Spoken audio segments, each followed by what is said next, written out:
నమ శివాయ. మనం ఎంతో శక్తివంతమైనటువంటి శ్రీ శివ మహాపురాణం అధ్యయనం చేస్తున్నాము. అందులో భాగంగా ఈరోజు శ్రవణ మనన కీర్తనముల మహిమ. ఇంతవరకు శ్రద్ధాలువులై ఆలకించిన మునులు బ్రహ్మగారినిలా వినయంగా ప్రశ్నించారు.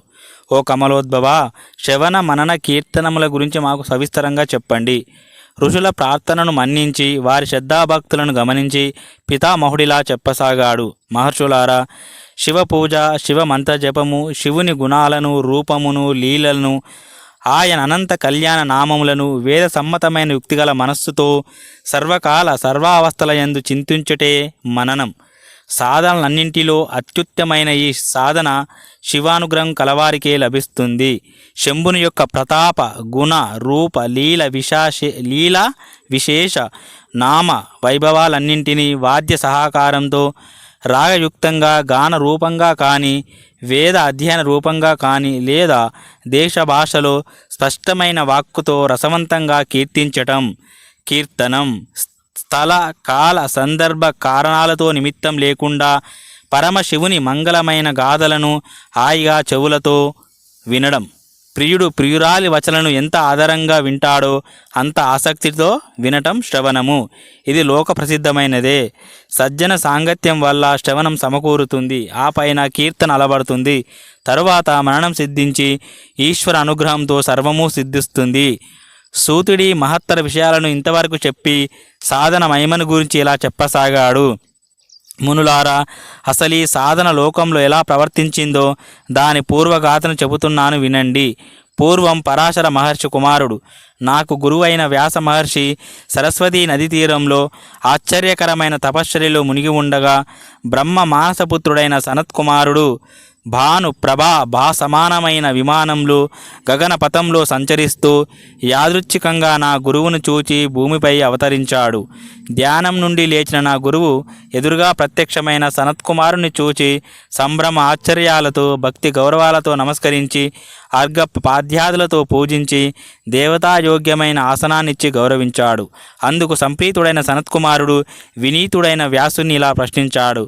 ఓ వ్యాసముని, నీ విచట అసహాయుడై ఉండి దేనిని సాధించాలని తపస్సు చేస్తున్నావు? అలా ప్రశ్నించిన సనత్కుమారుని చూచి వెతకబోయిన తీగి కాలికి తగిలినట్లుగా సంతోషించి వ్యాసుడిలా తన మనస్సులోని తపనను వెల్లడించాడు. సర్వజ్ఞ, వేద చోదితమైన ధార్మిక జీవనంలో చతుర్విధ పురుషార్థములైన ధర్మార్థ కామ మోక్షాలకు ప్రత్యేకమైన ఆదరణ ఉంది. మీ దయతో నేను వాటిని విస్తారంగా అనేక విధాలుగా స్థాపించాను. లోకమంతా నన్ను గురువుగా సేవిస్తుంది. అయినా మోక్ష మార్గాన్ని తెలుసుకోలేకుండా ఉన్నాను. ఈ విషయంలో నాకు స్థిరత్వం చిక్కలేదు. చాంచల్యం కలుగుతుంది. చాలా ఆశ్చర్యంగా ఉంది. అశాంతిగా ఉంది. కారణం తెలియటం లేదు. మోక్షార్థినై ఈ తపశ్చర్యకు పూనుకున్నాను. వ్యాసుని ఆవేదనను, జిజ్ఞాసనను, అంతరంగాన్ని అర్థం చేసుకున్న సనాతనుడైన సనత్కుమారుడు దయాదృష్టితో తన అమృత వాక్కులను ఇలా వినిపించాడు. కుమారా వ్యాసముని, పూర్వం నేను కూడా మోక్షార్థినై చిత్త చాంచల్యంతో అనేక ఇతర సాధనాలతో మందర పర్వతం మీద తపస్సు చేశాను. నా తపస్సు ఫలించి శివాజ్ఞచే భగవానుడు దయాళువు సర్వసాక్షి ప్రమద గణాధిపతి అయిన నందికేశ్వరుడు నా ఎదుట ప్రత్యక్షమై ముక్తి సాధనాన్ని ఇలా ఉపదేశించాడు. ఓ బ్రహ్మ మానసపుత్ర, వేద సమ్మతమైన శివుని యొక్క శ్రవణ కీర్తన మననములే ఉత్తమమైన ముక్తి సాధనాలు. ఇది సాక్షాత్తు పరమేశ్వరుడే నాకు ఉపదేశించాడు. కనుక వెంటనే వాటి ఆచరణ యందు ప్రవర్తించు, నీకు మంగళములు సిద్ధించుగాక అని పలుమార్లు బోధించి నందీశ్వరుడు అంతర్గతమయ్యాడు, అంటే అంతర్ధానమయ్యాడు అని. ఈ విధంగా సనత్కుమారుడు వ్యాసుని శంకలను తీర్చి మోక్షోపాయాన్ని చెప్పి పరమ శోభనమైన బ్రహ్మలోకాన్ని చేరుకున్నాడు.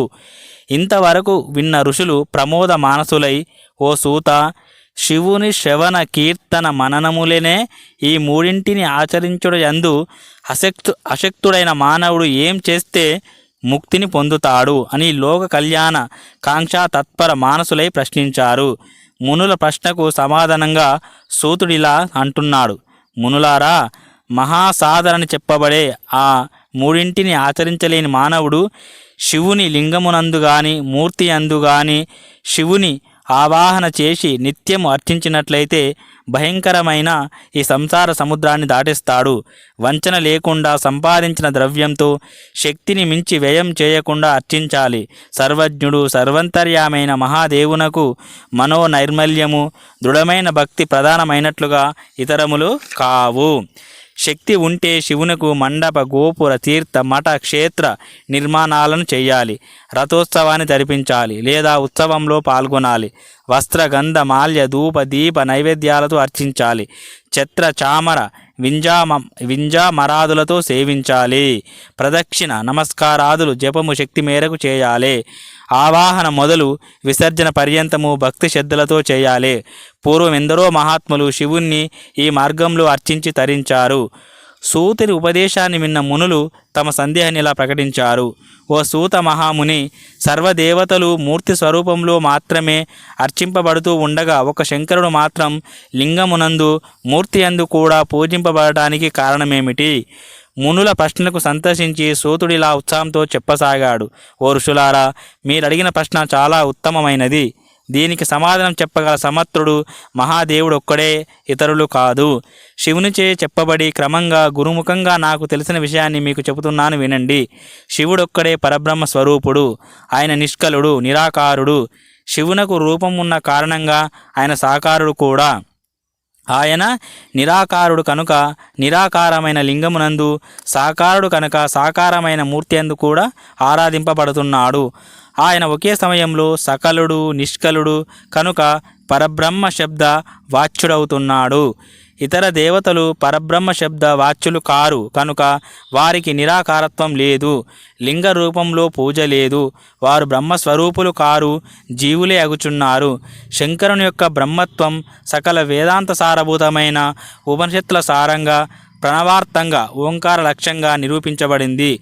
మునులారా, ఇప్పుడు మీరు నన్ను అడిగిన ప్రశ్నను పూర్వం సనత్కుమారుడు నందికేశ్వరుణ్ణి అడిగాడు. నందికేశ్వరుడు ఈయనకు తాను పరమశివుని ద్వారా తెలుసుకున్న ఈ రహస్యమైన బ్రహ్మ విద్యా విశేషాన్ని ఉపదేశించాడు. సనత్కుమారుని ద్వారా ఈ బ్రహ్మ విద్యను తెలుసుకున్న మా గురువుగారైన వ్యాస భగవానులు దాన్ని నాకు ఉపదేశించారు. నేను మీకు ఉపదేశించాను. మునులారా, మరొక రహస్యం చెబుతాను వినండి. బ్రహ్మ విష్ణు ఇంద్రాదులు మొదలుగా తక్కిన దేవతలందరూ పుట్టినప్పుడే సగునులు, సాకారులు. శివుడొక్కడే లింగమును మూర్తి స్వరూపంగాను దర్శనమిస్తాడు. పూర్వకల్ప ప్రళయాంత వేళ మహాత్ములైన బ్రహ్మ విష్ణువులు పరస్పర ఆధిక్యత కొరకు కలయించుకొనగా వారి మధ్య నిరాకారమగు స్తంభ రూపంలో పరమశివుడు ప్రత్యక్షమై వారి అహంకారాన్ని నిర్మూలించాడు. ఇంకొక విషయం చెబుతాను. పూర్వం సనత్కుమారుడు నందికేశ్వరుణ్ణి లింగము, మూర్తి ఈ రెంటి యొక్క ఆవిర్భావ కథను చెప్పవలసింది కోరగా నందీశ్వరుడిలా చెప్పాడు. తర్వాత వీడియోలో బ్రహ్మ విష్ణులు సంగ్రామం లింగం గురించి.